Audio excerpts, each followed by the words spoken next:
ವೃದ್ಧ ತಂದೆಯನ್ನ ಮನೆಯಿಂದ ಹೊರಹಾಕಿದ ಮಕ್ಕಳು.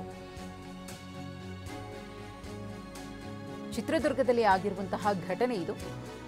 ಮಾಳಪ್ಪನಹಟ್ಟಿಯಲ್ಲಿ ಅಮಾನವೀಯ ಕೃತ್ಯ ನಡೆದಿದೆ. ತಮ್ಮ ವಯಸ್ಸಾದ ತಂದೆಯನ್ನ ಮನೆಯಿಂದ ಆಚೆ ಹಾಕಿದ್ದಾರೆ. ಆಸ್ತಿ ವಿವಾದದ ಹಿನ್ನೆಲೆಯಲ್ಲಿ ತಂದೆಯನ್ನೇ ಹೊರಹಾಕಿದ್ದಾರೆ ಮಕ್ಕಳು.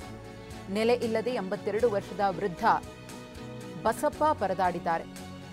ಮಕ್ಕಳಾದ ಹನುಮಂತಪ್ಪ, ಜಯಪ್ಪ ವಿರುದ್ಧ ಆರೋಪ ಕೇಳಿಬಂದಿದೆ.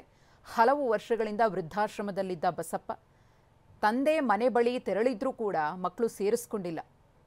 ಬುದ್ಧಿ ಹೇಳಲು ಬಂದಂತಹ ಅಧಿಕಾರಿಗಳ ಜೊತೆಗೂ ಕೂಡ ಮಕ್ಕಳು ವಾಗ್ವಾದಕ್ಕಿಳಿದಿದ್ರು.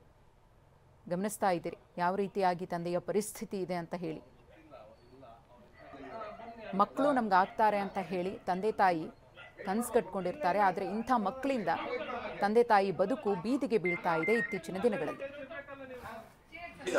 ಅವ್ರಿಗೆ ಆಸ್ಪತ್ರೆಗೆ ಅಡ್ಮಿಟ್ ಮಾಡಿದ್ದೀವಲ್ವಾ, ನಿಮ್ ಗಂಡ ಅವ್ರು ಹೋಗಿದ್ದಾರೆ.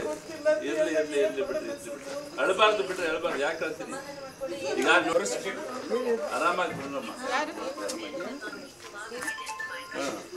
ನೀವು ನೋಡಮ್ಮ, ನಿಮ್ಗೆ ಏನು ಆಗೋದಿಲ್ಲ.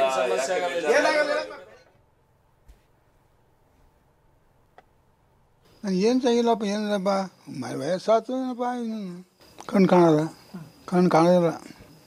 ಏನು ಮಾಡೋಕ್ಕಲ್ಲಪ್ಪ, ಕಣ್ಣು ಅವಾಗ ಹೆಂಗೆ ನಡೀತಿತ್ತು, ಈಗ ಪೂರ್ತಿ ಮೆತ್ತಗಾಗ್ಬಿಟ್ಟಲ್ಲ, ಅಲ್ಲೇ ಕಾಲ ಮಾಡಿಬಿಟ್ರೆ. ಎಷ್ಟು ದಿನ ಆಯ್ತು?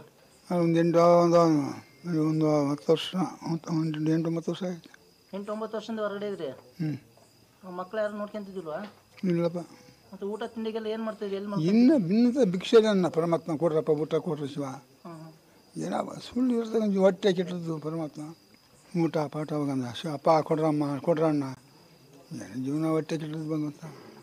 ಇವತ್ತು ನಮಗೆ ಕಚೇರಿಯಲ್ಲಿ ಇರಬೇಕಿದ್ರೆ 7 ಗಂಟೆಗೆ ನಮಗೆ ಒಂದು ಕರೆ ಬರ್ತದೆ. ಹಿರಿಯ ನಾಗರಿಕರನ್ನ ಈ ಥರ ಮನೆಯಿಂದ ಹೊರ ದೂಡಿದ್ದಾರೆ, ಅವ್ರನ್ನ ಒಳಗಡೆ ಕರ್ಕೊಳ್ತಾ ಇಲ್ಲ ಅಂತ ನಮಗೆ ಹಿರಿಯ ನಾಗರಿಕರ ಸಹಾಯವಾಣಿ ಕೇಂದ್ರದ ಕರೆ ಬಂತು. ಅವ್ರಿಗೆ ಮಧ್ಯಾಹ್ನ ಯಾರೋ ಒಬ್ಬರು ಅಪರಿಚಿತರು ಕರ್ಕೊಂಡ್ಬಂದು ಅವ್ರನ್ನ ಹಿರಿಯ ನಾಗರಿಕ ಕೇಂದ್ರಕ್ಕೆ ಬಿಟ್ಟರು. ಅವರು ಊಟ ಮಾಡಿದಿಲ್ಲ ಅಂತ ಸುಮಾರು ಒಂದು 2-3 ದಿವಸದಿಂದ ಅವ್ರಿಗೆಲ್ಲ ಊಟ ಮಾಡಿಸಿ ತಿಂಡಿ ತಿನ್ನಿಸಿದ ನಂತರ ಅವರು ಮಾತಾಡಿಬಿಟ್ಟು ಮನೆ ಅಡ್ರೆಸ್ಸನ್ನು ತೋರಿಸ್ಕೊಟ್ಟಿದ್ದಾರೆ. ನಮ್ಮ ಸಹಾಯವಾಣಿ ಕೇಂದ್ರದವರು, ನಿರಾಶ್ರಿತರ ಕೇಂದ್ರದವ್ರು ಬಂದುಬಿಟ್ಟು ಅವ್ರ ಮನೆಗೆ ಬಿಟ್ಟರು. ಅವ್ರ ಮನೆಯಲ್ಲಿ ಕರ್ಕೊಂಡಿಲ್ಲ ಅವ್ರಿಗೆ ಒಳಗಡೆ. ನಾವು ಮತ್ತೆ ಅದನ್ನು ಇಮಿಡಿಯೇಟಾಗಿ ಪೊಲೀಸ್ ಇಲಾಖೆಯವ್ರ ಜೊತೆ ಮಾತಾಡಿಕೊಂಡು, ಆರೋಗ್ಯ ಇಲಾಖೆಯವ್ರ ಜೊತೆ ಮಾತಾಡಿಕೊಂಡು, ಆನಂತರ ನಮ್ಮ ಮೇಡಮ್ ಅವ್ರ ಜೊತೆನೂ ಮಾತಾಡಿಕೊಂಡು ಎಲ್ಲರೂ ಸೇರ್ಕೊಂಡ್ಬಿಟ್ಟು ಈ ಒಂದು ಸ್ಥಳಕ್ಕೆ ಬಂದು ನೋಡಿದಾಗ ಅವ್ರನ್ನ ಮನೆಯಿಂದ ಹೊರಗಡೆ ಹಾಕಿದರು. ಮನೆಯಲ್ಲಿ ಸಹ ಅವರೆಲ್ಲ ಲೈಟೆಲ್ಲ ಆಫ್ ಮಾಡ್ಕೊಂಡು ಒಳಗಡೆ ಇದ್ರು. ಮತ್ತು ನಾವು ಬಾಗಿಲು ತಟ್ಟಿ ಎಲ್ಲ ಅವ್ರಿಗೆ ಜೋರು ಮಾಡಿದಾಗ ಅವ್ರು ಸ್ವಲ್ಪ ಹೊರಗಡೆ ಬಂದು ಈ ಥರ ಆಗಿದೆ ಅಂತಂದ್ರೆ ಅವ್ರನ್ನ ಮತ್ತೆ ಕೂಡಿಸ್ಬಿಟ್ಟು ಅವ್ರ ಮಗನ ಕೈಲಿ ಊಟ ಮಾಡಿಸಿದ್ದೀವಿ.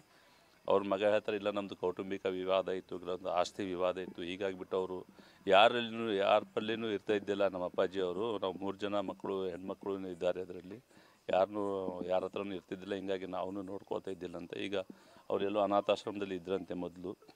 ಈಗ ಅಲ್ಲಿಂದ ಅವರು ನನ್ನ ಮಕ್ಕಳನ್ನ ನಾನು ನೋಡಬೇಕು ಅಂತ ಅವರು ಬಂದಿದ್ದಾರೆ. ಅವ್ರು ಸುಮಾರು ಒಂದು 85 ವರ್ಷ ವಯಸ್ಸಾಗಿದೆ. ಬಂದ ನಂತರ ಅವ್ರಿಗೆ ಅಡ್ರೆಸ್ ಅದು ಗೊತ್ತಿರಲಾರ್ದ ಅವ್ರು ಕೇಂದ್ರಕ್ಕೆ ಬಿಟ್ಟು ಹೋಗಿದ್ದಾರೆ. ಆನಂತರ ಅವ್ರು ಸ್ವಲ್ಪ ಚೇತರಿಸ್ಕೊಂಡ ನಂತರ ಅವ್ರ ಮನೆಗೂ ತಂದು ಬಿಟ್ಟಿದ್ದಾರೆ. ಬಟ್ ಮನೆಯಲ್ಲಿ ಈ ಥರ ಪರಿಸ್ಥಿತಿ. 3 ಜನ ಮಕ್ಕಳು, 4 ಅವರು ಭಾಳ ದಿನಗಳಿದ್ದ ಹೊರಗಡೆನೇ ಇದ್ದರು. ಮನೆ ಕರ್ಕೊಂಡ್ಬಂದು ಇಟ್ಕೊಂಡಿದ್ವಿ. ಇಟ್ಕೊಂಡ್ರು ಅವ್ರ ಮನೆ ಸೇರ್ತಾ ಇರಲಿಲ್ಲ. ಅದು ಇನ್ಮೇಲೆ ತಪ್ಪಾಗಿದೆ. ಇನ್ಮೇಲೆ ನಾವು ನೋಡ್ತೀವಿ. ಕಾರಣಗಳಂದರೆ ನಮ್ಮ ತಾಯಿನ ಊಟ ಹಾಕ್ದಂಗೆ 21 ದಿನ ಊಟ ಹಾಕ್ದಂಗೆ ವಿಚಿತ್ರವಾಗಿ ಸಾಯಿಸೋಕೆ ಅಪರಾಟಿನ ಅವರೇ ಕಾರಣ. ಮತ್ತು ನಮ್ಮನ್ನು ಕೇರ್ ಮಾಡಲಿಲ್ಲ, ನಮಗೆ ಓದಿಸ್ಲಿಲ್ಲ, ಮಾಡಲಿಲ್ಲ, ನಮ್ಮನ್ನು ಕೇರೇ ಮಾಡಲಿಲ್ಲ ಅವರು. ನಮಗೆ ಮದುವೆನೂ ಮಾಡಲಿಲ್ಲ. ಮದುವೆ ಯಾರೋ ಹೆಣ್ಣು ನೋಡಿ ಬೇರೆ ಮದುವೆ ಮಾಡಿದ್ರು ನಮಗೆ. ಇದಾಗಿ ಹೋಗಿದೆ. ಇನ್ಮೇಲೆ ನೋಡ್ಕೊಂತೀನಿ ನಾನು.